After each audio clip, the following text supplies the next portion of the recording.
શ્રીજીગુંજ society Somnath Mahadev મંદિર પ્રાંગણમાં શ્રીમદ ભાગવત સપ્તાહનો પ્રારંભ કરાયો।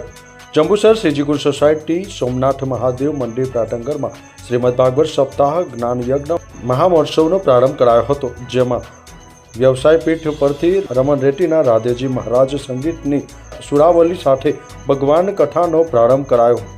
સપ્તાહ પ્રારંભ પૂર્વે પોઠીજીની શોભાયાત્રા કથા મંડળથી ડીજેના તાલે સંગીતના સથવારે ભજન ભક્તિના રંગે નીકળી હતી, જે નગરના માર્ગ પર પસાર થઈ ડેપો સર્કલથી પરત કથા સ્થાને પહોંચી હતી। ત્યારબાદ પોઠીજીની પૂજાપાઠ કરવામાં આવ્યું હતું, જેના મુખ્ય યજમાન કિશોરીભાઈ કુશવાહા પરિવારે લાભ લીધો હતો। ત્યારબાદ ગણપતિ દાદા આહ્વાન શ્લોક થકી કથાનો પ્રારંભ કરાયો હતો।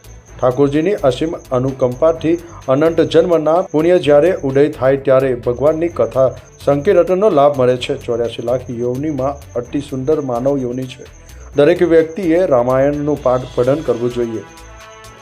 બલ બુદ્ધિ ધન બુદ્ધિ બધા કરતા જેમાં જ્ઞાન બુદ્ધિ હોય તે મોટો કહેવાય છે। ભગવાન અનેક રૂપમાં છે। બાંકે બિહારી દ્વારકાધીશ સચ્ચિદાનંદ કહી યાદ કર્યા અને તેનું મહત્વ સમજાવતા સુખદેવજી મહારાજે રાજા પરીક્ષિતને કથા સંભળાવેલી તે કથાનું મહત્વ પ્રસંગો સાથે સમજાવ્યું હતું। પોઠી શોભાયાત્રા કથા સામાનમાં મોટી સંખ્યામાં ભાઈઓ બહેનો જોડાયા હતા।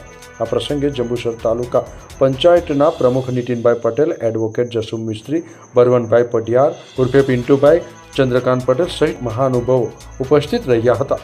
રફીક માલિકનો રિપોર્ટ, ન્યૂઝ ટુડે, જંબુસર।